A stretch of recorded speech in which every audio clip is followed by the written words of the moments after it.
جنہوں نے اپنی جانوں پر زیادتی کی ہے اللہ کی رحمت سے مایوس نہ ہو، بے شک اللہ تمام گناہ معاف کر دیتا ہے۔ سورہ الزمر کی جو کہ آیت ہے یہ، اللہ تعالیٰ نے ہمیں سبحان اللہ کتنی امید دینے والی آیت ہے۔ دوستو اب جانتے ہیں صلاۃ التسبیح کا طریقہ۔ یہ 4 رکعت نفل نماز ہوتی ہیں، اس کی نیت 4 رکعت نفل نماز صلاۃ التسبیح کہہ کر باندھی جائے گی۔ عصر اور فجر میں اس نماز کو نہیں پڑھ سکتے، باقی جب بھی نفل نماز کا ٹائم ہو پڑھ سکتے ہیں۔ سب سے بہترین ٹائم اس کو پڑھنے کا تہجد کا وقت ہے۔ پرسکون ہو کر پڑھ لی جاتی ہے، غلطی نہیں ہوتی کیونکہ اس میں کلمے کی تعداد بھی پوری کرنی ہوتی ہے، تو ذرا سکون چاہیے ہوتا ہے نا دماغ کو۔ اور ہر رکعت میں ہمیں پڑھنا ہے تیسرا کلمہ 75 مرتبہ پڑھنا ہوتا ہے۔ اس کی تعداد بھی گننی ہوتی ہے کہ ایک آدھ آگے پیچھے نہ ہو جائے۔ پوری نماز میں یہ تسبیح جو ہے نا 300 مرتبہ پڑھنی ہے۔ اور تیسرا کلمہ کتنا پڑھنا ہے؟ تیسرا کلمہ اتنا پڑھنا ہے سبحان اللہ والحمد للہ ولا الہ الا اللہ واللہ اکبر، بس اتنا ہی پڑھنا ہے۔ اگر کوئی پورا پڑھنا چاہے تو کوئی مذائقہ نہیں ہے کوئی، اور ایک ترکیب اس کی یہ بھی ہے کہ پوری نماز میں بس اتنا ہی پڑھ لے سبحان اللہ والحمد للہ ولا الہ الا اللہ واللہ اکبر، اور آخر میں سلام پھیرنے سے پہلے آخر والا ایک بار پورا پڑھ لے، یعنی کہ اس میں لا حول ولا قوت الا باللہ العلی العظیم بھی پڑھ لے تو بھی مجرب ہے، اس سے بھی کام بن جائے گا۔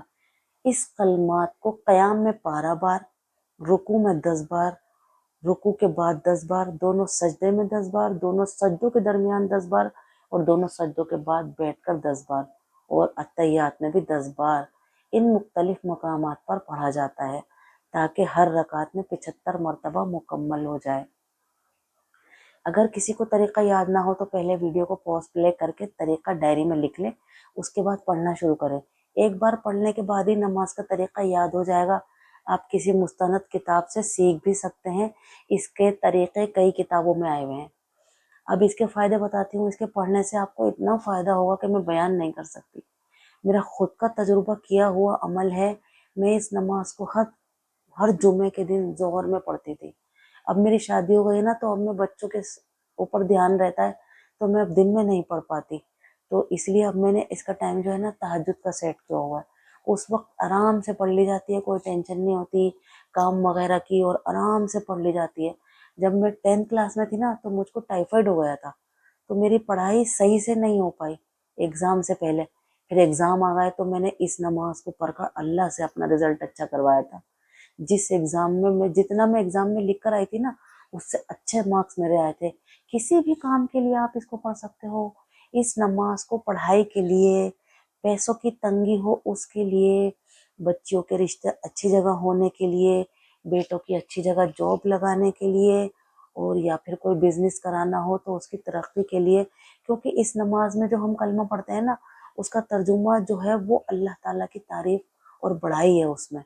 تو اللہ تعالیٰ بہت خوش ہوتا ہے اور اپنے بندے کی وہ دعا وہ قبول کر لیتا ہے جو اس نماز کو پڑھنے کے بعد مانگی جاتی ہے۔ اللہ کے نبی نے اس نماز کے پڑھنے کی تاکید کئی جگہ فرمائی ہے۔ اس نماز کو پڑھنے کے بہت زیادہ فائدے ہیں، اور ہمیں یہ نماز ہفتے میں ایک بار تو ضرور پڑھ لینی چاہیے۔ لیکن صرف نماز پڑھ لینا کافی نہیں ہے، ایک چیز اور ہے جو اللہ تعالیٰ کے نزدیک بہت اہمیت رکھتی ہے، وہ ہے اخلاص۔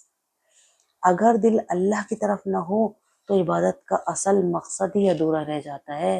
ایک حدیث پاک کا مفہوم ہے کہ خوشخبری ہو اخلاص والوں کے لیے کہ وہ ہدایت کے چراغ ہیں، ان کی وجہ سے سخت فتنوں کو ٹال دیا جاتا ہے۔ یعنی جو کوئی بھی عمل ہم اخلاص کے ساتھ کریں گے، اللہ تعالیٰ ہمارا وہ عمل بہت جلدی قبول فرماتا ہے۔ اللہ تعالیٰ اپنے بندے کی طرف جو خالص اللہ کے لیے کیا گیا عمل ہے نا، اللہ تعالیٰ اس کو بہت نظر کرم سے دیکھتا ہے، اس بندے کو جو اخلاص کے ساتھ کام کرتا ہے۔ یعنی اللہ کے ساتھ کسی کو شامل نہ کرنا، اپنا عمل صرف اللہ کے لیے کرنا، کسی کو شریک نہ کرنا، اس کو کہتے ہیں اخلاص۔ اخلاص کا مطلب ہے ہمارا دل صرف اللہ کی طرف متوجہ ہو، اور ہمارا مانگنے کا ذریعہ ہم صرف اللہ کو جانتے ہوں، اللہ کو مانتے ہوں۔ تو یہ جو ہے نا، یہ ہے اخلاص۔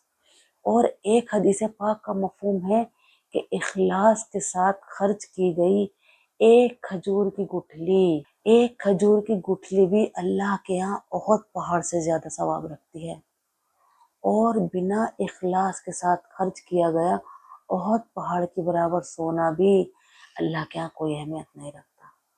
اللہ تعالیٰ کہے گا جس کو دکھانے کے لیے خرچ کیا ہے اس سے جا کر اس کا اجر لے لو۔ تو یاد رکھیے، ہر نفل عبادت فرض نمازوں کا بدل تو نہیں ہوتی نا۔ سب سے پہلے ہمیں کیا کرنا ہے؟